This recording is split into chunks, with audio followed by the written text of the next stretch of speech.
에녹이 하나님과 동행하더니 하나님이 그를 데려가심으로 세상에 있지 아니하였더라. 창세기 5장 24절 말씀. 아멘. 할렐루야. 오늘도 좋은 날입니다. 이용호 목사입니다. 오늘의 원포인트 묵상 본문은 창세기 5장 24절 말씀입니다.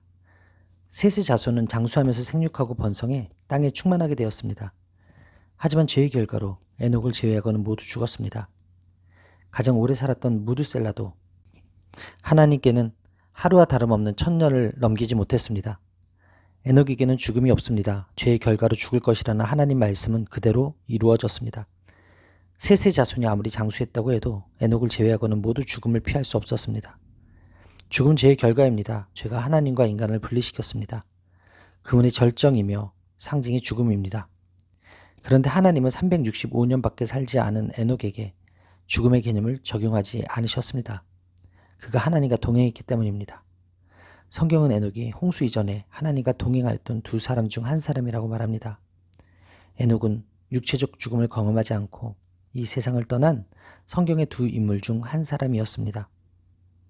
에녹은 가인의 자손이 세상에서 성공하는 모습을 보면서도 그들과 비교하지 않고 하나님과 동행했습니다.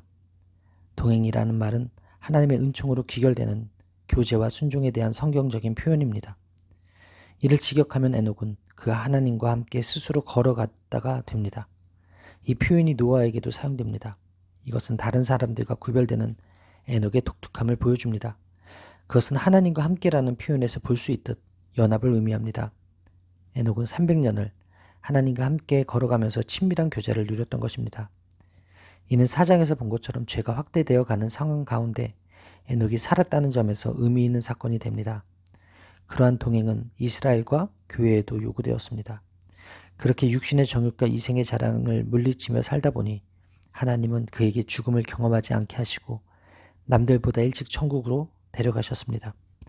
에녹의 삶은 세상에서 얼마나 오래 사는지보다 어떻게 사는지가 더 중요함을 보여줍니다. 히브리서는 하나님과의 동행을 믿음이라 했습니다. 믿음이 죄와 죽음으로부터 우리를 구원합니다. 장수가 핵심이 아닙니다. 짧게 살아도 오히려 큰 족적을 남기는 믿음이 중요합니다. 따라서 오늘의 원포인트 메시지는 하나님과 동행입니다. 오늘의 삶의 적용 포인트는 오늘도 삶 가운데 하나님과 동행하겠습니다입니다. 모든 사람은 죄값으로 죽을 수밖에 없습니다. 그러나 에녹의 기록은 죽음을 향해 가는 사람에게 희망을 줍니다. 에녹의 삶은 얼마나 오래 사는가는 중요하지 않으며 어떻게 사는가가 중요함을 보여줍니다. 죽음을 얼마나 인식하며 살아가십니까? 우리는 하나님의 은혜로 살아가고 있지만 언젠가는 반드시 죽을 수밖에 없는 존재입니다. 따라서 살아있을 때의 죽음과 죽음 이후의 삶을 철저히 준비해야 합니다. 얼마나 오래 사느냐가 아니라 어떻게 사느냐가 중요합니다. 오늘도 예수 그리스도의 의를 덧입어 하나님과 동행하며 의롭게 살아가십시오. 모든 사람은 죄로 인해 반드시 죽지만 예수 그리스도를 믿는 자는 에녹처럼 죽음을 넘어 영생을 누릴 수 있습니다.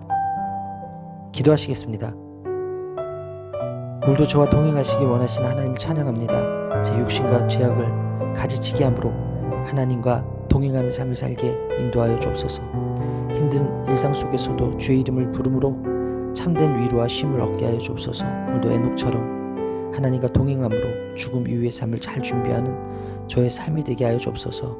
이 모든 말씀 살아계신 예수 그리스도의 이름으로 기도합니다. 아멘. 할렐루야. 오늘도 최고의 복을 받았습니다.